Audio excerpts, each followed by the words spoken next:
এটি একটি কানলার অন্যতম ঐতিহাসিক স্থান, যেটা কানলা ১০৮ শিব মন্দির নামে পরিচিত। পুরো গল্পটি শোনার জন্য ভিডিওটা শেষ অবধি দেখুন। Welcome to my another blog. তো আজকে ব্লগে আমরা এসেছি কানলা শিব মন্দির, মানে ১০৮ শিব মন্দির, যেটা কানলায় বিখ্যাত ১০৮ শিব মন্দির, সেই শিব মন্দির দেখতে। তো আজকে ওটার উদ্দেশ্যে আসিনি, উদ্দেশ্য ছিল আজকে আসার, সেটা হচ্ছে মানে আমার ওয়াইফের এক্সাম ছিল, প্রাইমারি এক্সাম, সেটা উদ্দেশ্যে এসেছিলাম। এবার ওখানে বসে 12টা থেকে এক্সাম, কিন্তু আমরা তো 10টার মধ্যে পৌঁছে গিয়েছিলাম। 10টার পর পৌঁছে যাওয়ার পর এতক্ষণ ওয়েট করব ওখানে বসে, তাই কানলায় আছি আর শিব মন্দির দেখবো না, তার জন্য শিব মন্দির দেখতে চলে এলাম। এই ১০৮ শিব মন্দিরে দাঁড়িয়ে আছি, পুরোটাই ঘুরে ঘুরে দেখাবো শিব মন্দিরগুলো কেমন, বা এর পুরনো কথাও আমি কিছু জানাবো, যে এই শিব মন্দিরের পুরনো কিছু কাহিনী সেগুলোও জানাবো। তো পুরনো কাহিনী শোনার জন্য ভিডিওটা লাস্ট অবধি দেখো, আর চ্যানেলে যারা নতুন তারা অবশ্যই চ্যানেলটাকে সাবস্ক্রাইব করো, আর ভিডিওটাকে লাইক করো এবং শেয়ার করো। লাস্ট অবধি দেখো, অনেক মজা হবে। কিভাবে কি হয়েছিল সব ঘটনা আমি তোমাদেরকে খুলে বলবো। তো ভিডিওটা লাস্ট অবধি দেখার অনুরোধ রাখলাম। এখানে আসার জন্য আপনি কানলা বাস স্ট্যান্ড থেকে কোনো টোটো করে চলে আসতে পারেন, বা পায়ে হেঁটেও আসতে পারেন। মাত্র 1 থেকে 1.5 কিলোমিটারের মধ্যে এই শিব মন্দির অবস্থিত।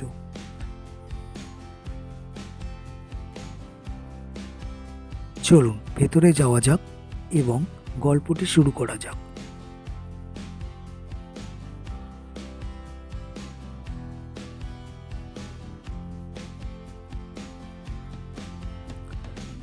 এই মন্দিরে প্রবেশ করার জন্য প্রথমে বাইরে জুতো খুলে প্রবেশ করতে হয়, কারণ এখানে জুতো পরে ভেতরে ঢোকার কোনো রকম অনুমতি নেই।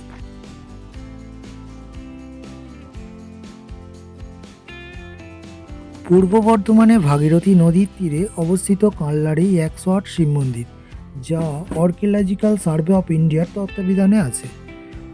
আমাদের পশ্চিমবঙ্গে অন্যতম ঐতিহাসিক স্থান তো বটেই, আর হিন্দুদের কাছে ধর্মীয় স্থান ও অম্বিকা কানলার অন্যতম স্থান এই ১০৮ শিব মন্দির, যা নবকৈলাস নামেও পরিচিত। এই মন্দির নির্মাণ করেন ১৮০৯-এ বর্ধমান মহারাজ তেজ বাহাদুর। তিনি ছিলেন শিব ভক্ত। শিবের ধ্যান থেকেই জন্ম নেয় এই শিব মন্দির। শিব মন্দির তৈরির ভাবনা, যদিও কারো মতে ১০৮টা রুদ্রাক্ষের মালা জপ করতে করতে ১০৮ শিব মন্দির তৈরির ভাবনা আসে এই মহারাজার মাথায়। এই শিব মন্দির দুটো টাইম খোলা হয়, একটা হচ্ছে সকাল 7টা থেকে 12টা অবধি এবং বৈকাল 4টে থেকে রাত 9টা অবধি খোলা থাকে। এর জন্য কোনো রকম প্রবেশ মূল্য কারো লাগে না। এইখানে প্রত্যেকটা শিব মন্দির প্রত্যেক দিন পুজো করা হয় আলাদা আলাদা রকমভাবে। এখানে সাদা ও কালো দুই প্রকারের শিবলিঙ্গ পর্যায়ক্রমে থাকে। এখানে সাদা রঙের শিবলিঙ্গগুলো শ্বেত মার্বেল পাথরের তৈরি।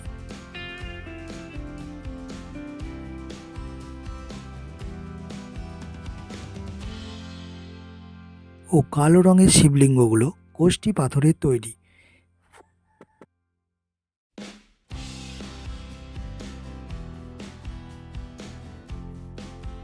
এগুলি যদি আপনি ভালোভাবে নজর করেন তাহলে দেখতে পাবেন প্রত্যেকটি শিবলিঙ্গ উত্তরমুখীভাবে রাখা আছে।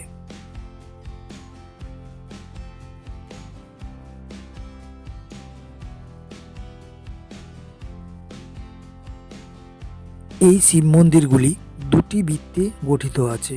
প্রথম বৃত্তে ৭৪টি শিব মন্দির এবং ভেতরের বৃত্তে ৩৪টি শিব মন্দির আছে। মন্দিরগুলোর টেরাকোটার কাজ দেখার মতো। যে মন্দিরের গাত্রে রামায়ণ ও মহাভারতের নানা রকম বাণী খোদাই দেখা যায়। ভেতরের মন্দিরগুলি ও বাইরের মন্দিরের মাঝে মাঝে পর্যায়ক্রমে হরেক রকমের ফুলের বাগান আছে।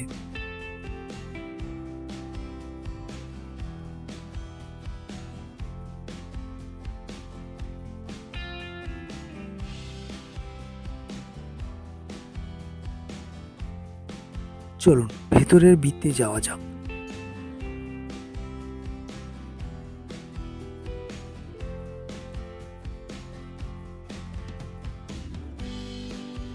ভিতরের বৃত্তে আছে 34টি শিবলিঙ্গ। ভিতরের বৃত্তে মাঝখানে আছে একটি জলের কূপ। এটি শূন্য অর্থাৎ নিরাকার ব্রহ্মস্বরূপ শিবের প্রতীক হিসাবে মানা হয়। আসলে এই কুয়োটি তৈরি করা হয়েছিল পুজোর জলের চাহিদা মেটানোর জন্য।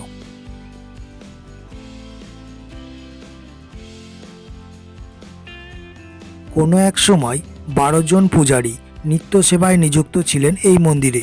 বর্তমান পুজো হয়, তবে শিবরাত্রির দিন ঐশ্বরিক শোভায় দেখা যায় এই মন্দিরে। দূর দূরান্ত থেকে দর্শনার্থীরা ভিড় করে এই মন্দিরে। আর এই শিব মন্দিরগুলি হলো আটচালা গঠনশৈলী।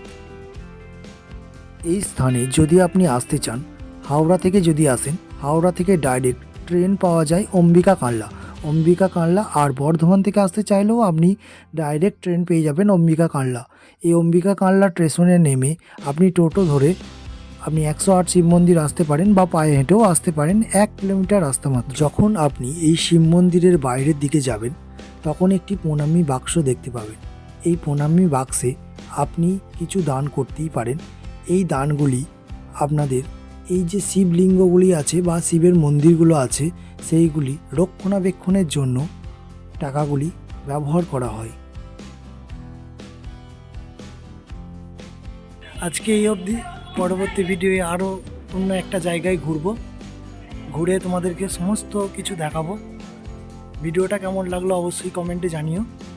আর ভিডিওটা যদি ভালো লেগে থাকে অবশ্যই চ্যানেলটিকে সাবস্ক্রাইব করে ভিডিওটাকে লাইক করো।